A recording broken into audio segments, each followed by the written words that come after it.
Good afternoon, guys and gals. How are you?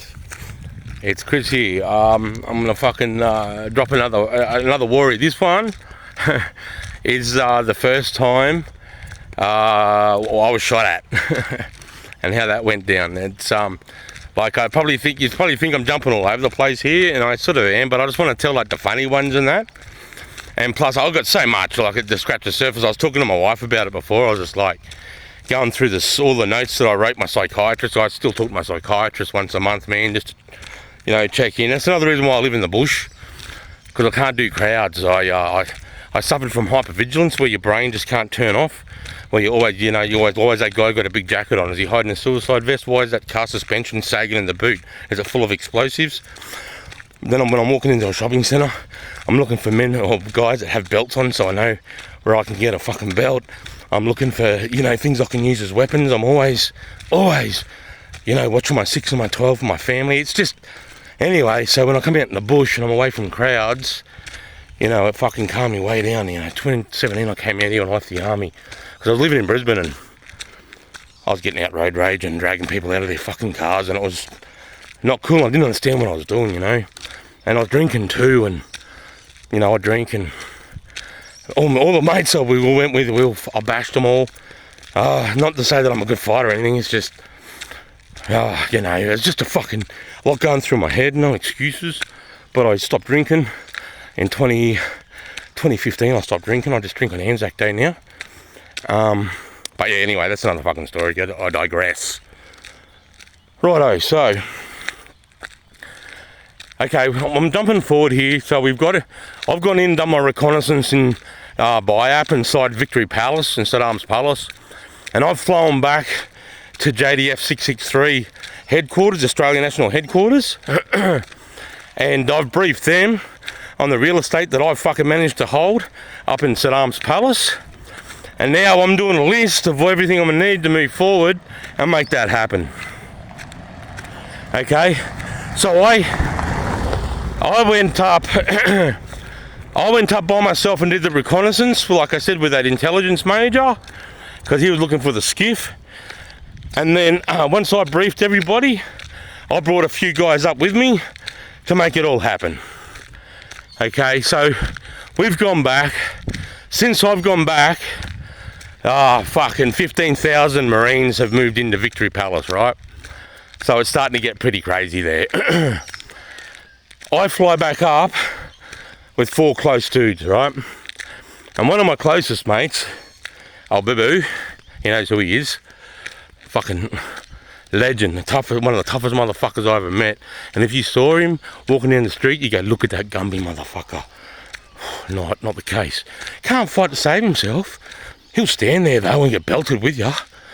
But he's got so much heart. I'll explain it to you. He had heart. And that's what matters. Okay, so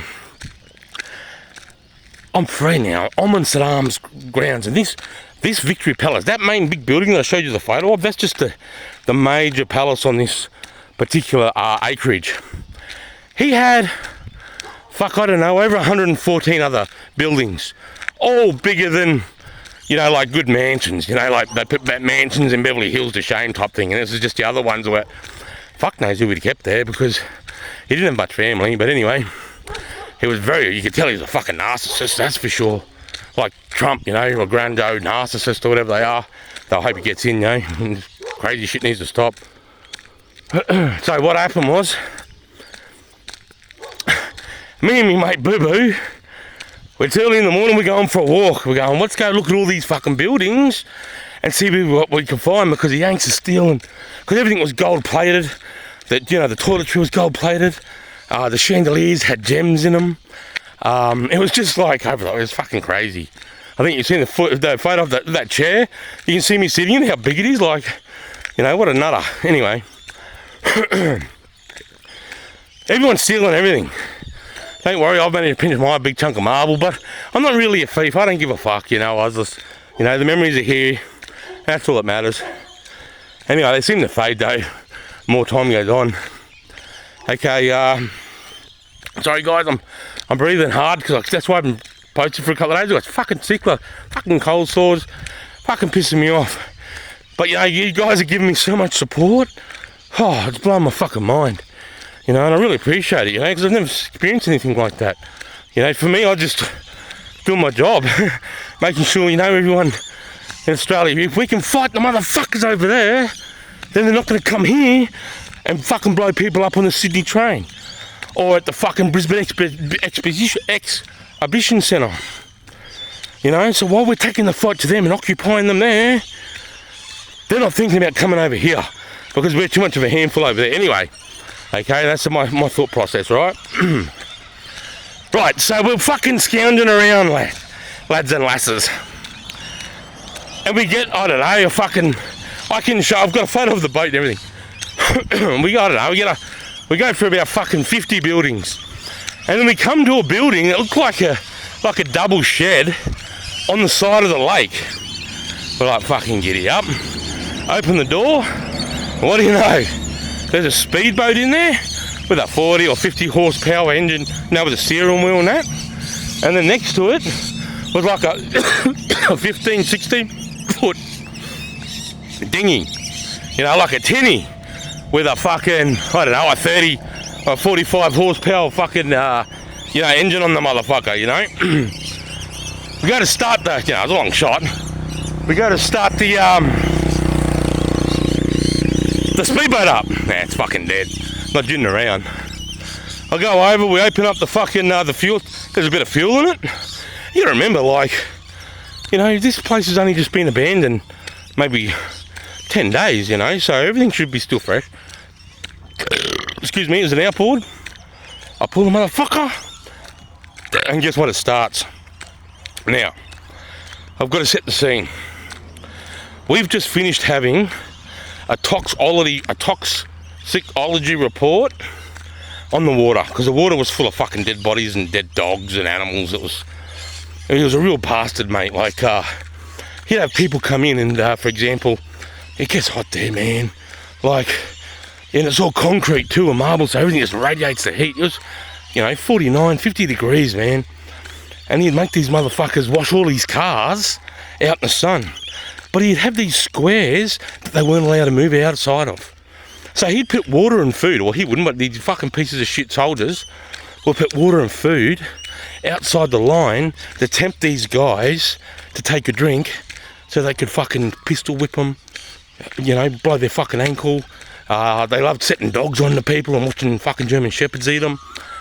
Okay, so they were real fucking cunts, mate.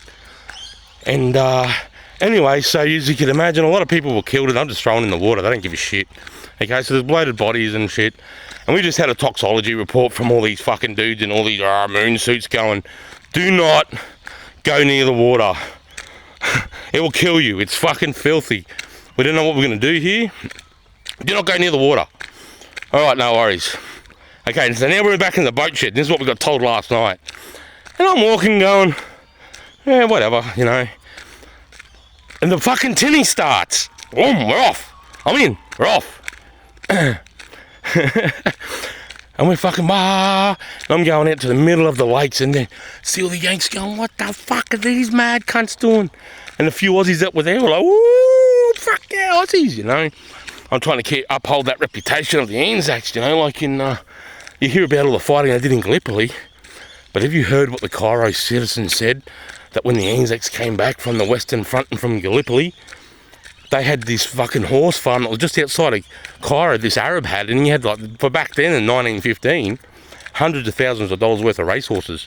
And the Anzacs found this place, broke all the horses out, bareback up the main drag of Cairo, having horse races, mate, and going into these spoofy shops and, knocking all the carpets over and kicking the shit out of all their shit. I know it sounds bad, but what they were doing at the time was sort of a release with their mates. And it was, it gave them a good name too, because they'd also come to your aid, And in the morning when they sewed up, they'd go back to the shop, they'd give them a bunch of money, they'd help them clean up and rah, rah, rah. But the Anzacs are known for being, for their tenacity, for their fucking hardness, their grunt. I mean, if you don't know, there's a World War II German general called Rommel. Look it up. He said, if I was to storm hell, I would use a division of Australian infantry. And to help keep it, I would use a division of Maoris. And then he said, if I wanted to conquer the world, give me 3 divisions of Australian infantry and I'll have the world done. You know, so that's, and he used to get out, in World War II, he'd get out with his camera and hide in spots, exposing himself, this general, when he knew the Australians were fighting the Germans to push them back. He would get out there and get excited because he couldn't believe it. The English and the Americans were stuck for months, and they brought the Australians in because, I don't know, you gotta read the word. The boys living in the mud, it's horrendous. But yeah, so he'd take photos of the guys and he would like go, fuck, you know, these Australians are crazy, because while they're running into gunfire into artillery rounds, they're laughing and they're seeing their mate just get bomb blowing, and they're still like fucking last one to that gun pit's a fucking rotten egg, and then laughing and going, fuck you, you know, and just giving each other shit and singing songs as they're fucking, you know, assaulting these things. And they were moving too much, they're making so much ground that the English at the Churchill say, fucking pull back, you're starting to break the line, boys. You gotta remember, the Americans and that hadn't, and the English hadn't been able to move. Again, I digress. I love this shit, I love it. I love military history, I love being a part of military history. Ah! Okay, I'm fired up. Next door neighbour's going, what's that dickhead fucking doing? Yeah. Alright, so, I'm in this boat. I'm showboating. What? Full tilt. My mate Booby's at the front. He's sort of steering because we don't want to hit anything in the water. And then we see, like, we're like, how the fuck is this, like, man-made lake? It's just like acre, you know, 130, 40, I don't know, 150 acres. Where the fuck do they get all the water from? And then I find, like, a little estuary. So we're like, oi, let's go down there and have a little fucking Bo Peep. You know, a little Captain Cook.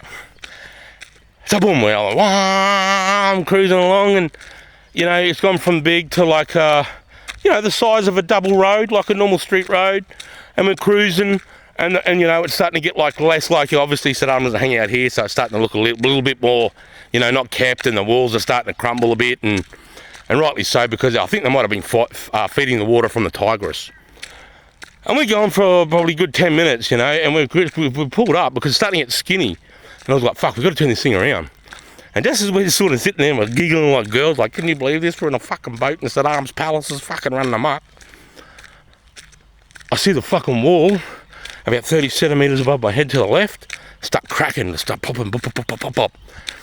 And in the infantry and the army, what we do is, we go down the other end when we're firing our rounds on the range. We go down the other end and get used to, so you can hear rounds coming over your head, so you can hear what it sounds like to have rounds whiz past you. You know, I mean, they're 1.5 meters because they've got to be super safe on a training range, but you get an idea of what a round sounds like whistling above, so you can just, you know, you can determine the difference between, you know, that's a round and that's something that sounds like a round, or that's shrapnel, because shrapnel's a lot, you know, they got pistol shots which are way slower, you know, and way less dangerous, you know. Anyway, so, and it's called crack thump, because the crack, as the round comes past your head, it goes, and it breaks the sound barrier. And then you hear, and that's the fire at the other end. Okay, so you hear the round, break the sound barrier that comes past your head, like a whistling sound, with a little snap, and then like a split second after it, you hear the bang of the fucking rifle. So it's called crack thump, and that's what it sounds like. And I'm getting crack thumped right above like 35 centimetres. I'm like, holy fuck, what the fuck, where's that coming from? And we're getting shot with heavy rounds, 7.62. To us, 7.62 is what the machine guns are. Our rifle rounds are 5.56 F1 ball, you know, and they're tumbler rounds, so it's a different type. And hey Artie, how are you, bruh? Oh, cheers, Cobber. Appreciate it, mate. Cheers. Thanks, Artie. I appreciate it. I'm just doing a bloody video. Oh, thanks, mate. He just gave me a little. Anyways, you know, a bit of my signal. He's a good neighbour.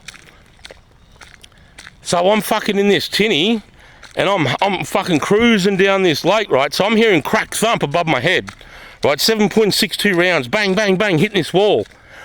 And I look over to my right, and about 300 metres away, we're in the back of suburbia in Bayap, in like, you know, like on the Tigris River in North Baghdad. And I'm like, holy fuck, we're getting shot at. And I look over, it's about 300 metres. Hey, brah. Good, mate. I'm just doing a video for YouTube. Yeah, so I look over and there's a fucking Hilux 300 metres away with 5 smoofties fucking shooting at us. I'm like, yeah, fuck, this is the first time I've had fucking some cunt shoot at me, you know? I'm like, fair income. Look where we are too, you fucking dumb bastard. I'm in a fucking boat that's filled with fucking dead bodies. And and we're starting to get, you know, in the water, so we can't jump in the water, man. We got no cover. I'm like, fuck, so I get down as low as I can and turn the boat around while my mate cracks his styre and returns round because they start to drive towards us. So he starts fucking firing into the windscreen of this vehicle to slow them up, and that did the job, you know. And then he lays down. No, that's right. So he's got boop, boop, boop, boop. And as he's turned around, he's put his weapon down and he's gone to the front of the boat to steer me, you know, to make sure you're going all right. And just as he's got there, I hit a fucking forklift pallet in the water. Big forklift pallet. And it spun him around. And then he landed and I went, because he was about to fall in the fucking water. So he was like this, about to fall backwards into the water. So I've jumped off the throttle, grabbed him, and now we've fallen in the bottom of the boat, face to face, dick to dick, sitting there like this, like, right. And we're going, whoa, fuck. And I'm just looking back to make sure these motherfuckers haven't got to the wall yet, which they haven't. He's safe. I get on the fucking motor and I'm out of there. So yeah. And we ended up getting back safe and fucking telling every cunt, you know, how good we were and shit. And I probably wasn't helping anybody, because what I did was, I was a weak link really, because we went out exploring fucking, you know, in fucking, you know, like, let's have a look around this place. This is where we're going to be fucking staying for the next 9 months. You know, and like they get ahead of me to the point where, you know, we could have been shot and killed, and then that would have been a fucking huge deal for everybody back at the palace. So, but that was my, you know, my immature brain. I was 23, I was 25, 26, you know, with a lot of responsibility. So anyway, no excuses, but that was the first time me and my mate Boo got shot at, and that was fucking, that was pretty cool. And he was the one that got the return rounds. I was like, fuck, I should have been on the front. But anyways, I'll get my opportunity later on. Yeah, so that's the day I stole Saddam Hussein's boat and went for a victory ride in the old tinny. Yeah. So yeah. That's it. All right, guys. You know, again, I just got to say, everybody coming in and thanking me for my service and that, it's amazing. It's amazing. You know, I get it on Anzac Day every now and again, but, you know, it's just, I really do appreciate it, guys. Like, I really fucking do, because if you're taking the time, and I would just like to fucking watch someone's video and comment on it, man. And if you used to take the time to write stuff like that, am I shitty like just me? I'm just nobody, man. You know, I'm no big deal. Nobody knows who I am. You know, I really do appreciate it, man. I do. It means a lot to me. Thanks, guys, for your support. What I really want to do is I just want to try and inspire young men that might be 14, 15, and they're a bit lost, you know. Maybe dad's not around, or dad's not the best example, or whatever the case may be. And he's seen his mates, you know, maybe, you know, robbing, stealing, stabbing, making a bit of coin. If I could get those guys to think, fuck, I might go join the army with a fucking flag on my shoulder every fucking day, and protect the citizens around you, you know, protect everybody around them. It's such a humble and great cause, and if you want to belong to something where you know you'll never ever have anyone turn on you or anything like that, like, you know, it's you know, I miss it every fucking day. I miss it every day. I speak to my close mates, you know, like all the time, but, you know, I miss it every day, man. What's that? Well, I want to tell you more, but yeah, Iraq, 2003, JDF 663 headquarters, Goody and Boo Boo in the boat, running amok. Thanks for watching, guys. I really appreciate it.